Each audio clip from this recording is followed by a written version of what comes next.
I think you're live. Okay. Hey everybody, thank you for joining us this afternoon. On Mondays, we are going to start a new special. We're going to call it Mental Health Mondays. And then yes, we will continue with our Twisted Tuesdays where we talk about interesting cases that come in. And but today and from now on, Mondays, we're going to be talking about mental health. Okay, it's so important. It's something that I've struggled with in my life, and things that this subject is something I help my patients out with a ton. So there's 4 chemicals that make our brain happy, and one of them is called serotonin. That is the one that we're going to be focusing on today. And then every other week we'll talk about one of these other different hormones because they're so important. They all need their own individual days, okay? Because there's a lot of information that goes along with these.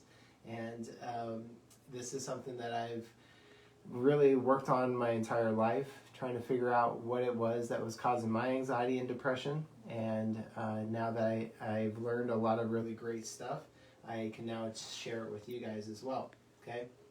So serotonin is going to be one of the hormones we're going to be talking about today. Serotonin is mostly made in our digestive tract. So our gut health has a lot to do with our mental health. That's something that I always kind of knew, but nobody outside in like the medical realm or the psychology or anything like that, they don't really focus on this. So this is something that I had to kind of self-teach, and I hope someday that this is the main form of treatment for people with anxiety and depression. Because if 90 to 95% of our serotonin production comes from our digestive tract, if you're sad or depressed or anything like that, you should automatically look at the digestive tract. So some of the things that can really cause issues to our digestive tract where it can't produce serotonin is if we're sick. So if we're fighting a virus or a cold or anything like that, that will reduce our serotonin levels. And also if we're inflamed in our stomachs, in our digestive tract, those cells that make it, they're called enterochromaffin cells, and they're the green guys right here. So this little squiggle line that you see, that is the filtration system, that's your digestive tract. And it's only 1 cell thick. So it's very sensitive to damage, because if you break it, if you break the cells, or you eat something crummy, what happens is that cell will die and it can't produce your serotonin, and so you can't be happy. Now, our body does a really good job of trying to replenish those cells as fast as possible, but if we are doing things to ourselves on a daily basis, then we won't be able to keep up with our serotonin production, okay? And as we can see, these cells are just a few in between all the other hundreds of types of cells that we use for our digestive tract, okay? So I mentioned before that inflammation is one of those things that can really destroy our digestive tract and makes us not produce serotonin, which causes then our anxiety and depression. So we need to understand that there's a chain of events that has to occur for somebody like me to end up sad and depressed. Okay, especially if it's a serotonin imbalance, right? So inflammation will do it. Inflammation leads to almost everything that we deal with on a daily basis when it comes to our health. Things such as cancer, infertility, thyroid disease, type 2 diabetes, autoimmune conditions, hormone imbalances, arthritis, and then our weight. They're all directly connected to inflammation. We can see a case here. We have here on the left side of the screen, this is what a healthy digestive tract looks like. You can see it has like little fingers. These reach up and it allows the food and the drink to come down these channels and be absorbed through that 1 cell layer thick wall that we have. So that's what's protecting us from all the nasty stuff outside. Now in a case over here on the right of the screen, this person has celiac disease. It's a super inflammatory disease, and you can see how destructive it can be to the lining of our digestive tract. So not only is this person going to have a hard time absorbing minerals and nutrients, they're also going to have a hard time going to the bathroom, or they're going to go to the bathroom a lot, because this cannot absorb anything, so everything just stays right in the digestive tract. So if you take a look at these two differences, you can totally tell that this person would have an easier chance of producing serotonin and actually having a more stable personality. Whereas somebody that has a super chronic inflammatory state, such as me, I would have an intestinal lining more like this, but I'm on my journey to repairing my digestive tract as well. I just got my food allergies retested, and I'm super excited to see what's on my list. Because remember, when we get a food allergy test, what does that mean?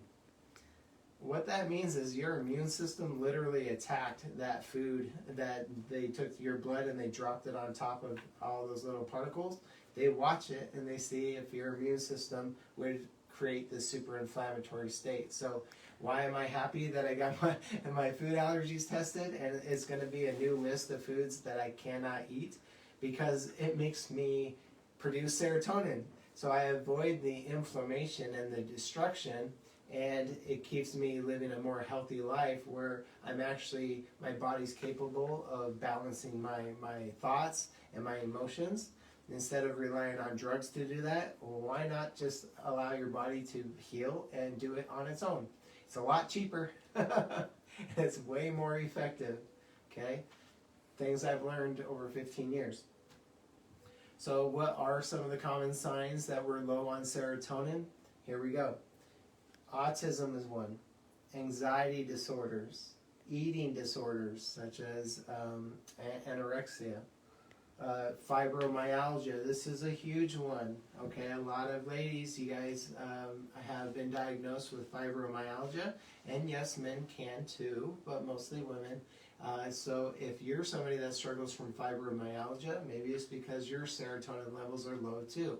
Maybe you're not super sad and depressed like some people, but how that's showing up is physical pain, neurological pain. That's pretty intense, isn't it? The other ones is IBS. Go figure, right? If we have inflammation in our bowels, we're going to have irritable bowel syndrome. I had this a lot for a long time. I couldn't drink anything like soda pops or fruit juices. It would just flush me out because my digestive tract was already so irritated and inflamed that if I drank something like a soda pop or a fruit juice, my body said, nope, no, it can't be here. It has to go, okay? Next one is major depression. So obviously anxiety, depression are the ones we're focusing on in this talk. The other one is migraines. Migraines can really cripple somebody and cause a real obstacle when it comes to sleeping, eating, schooling, driving, life. You name it, life in general. The other one is OCD. I'm working with a patient out of California who has really bad OCD right now, and this is where we're focusing. This is one of the areas to help her out. The other one is sleeping disorder, so they won't be able to sleep quite well or deep enough. And then the other one is the undermethylation, which is the MTHFR gene. So these are some pretty widespread kind of symptoms and conditions, but again, it all goes back to serotonin. So I hope you guys can kind of see that there is a large importance to serotonin, and I kind of already hinted at some of the things you can get started with and to start repairing and looking towards changing your serotonin production. I do test here at the office to monitor that so that we can always make sure that the things that you are putting time and effort in is actually changing things. So it's always nice to confirm that what you're doing is actually changing with a lab test. So there's no, fingers crossed, hope it works. I'm sure we've all done treatments and therapies just with the, hope that something might work. But it's really nice when you can actually test and have the body communicate to you. So thank you guys for joining me on this Monday, Mental Health Mondays. Again, we're talking about serotonin today, but I'll be touching on the other 3 hormones and with these upcoming weeks. So if you guys know anybody that has any signs of low serotonin, have them give us a call and we'll help them out the best we can. It happens all the time, and we get good results. We're also doing that talk on Thursday. Okay. Which talk are we doing? Your autoimmune. Yep. So Megan helped remind me that this Thursday I'm going to be giving a talk in the office about autoimmune disorders. So join me on Thursday and look on our Facebook page for more information, how to sign up and how to attend. It'll be under events. All right. It will be under the events category on our Facebook page. So I hope to see you guys all on Thursday, but I'll see you tomorrow for Twisted Tuesdays.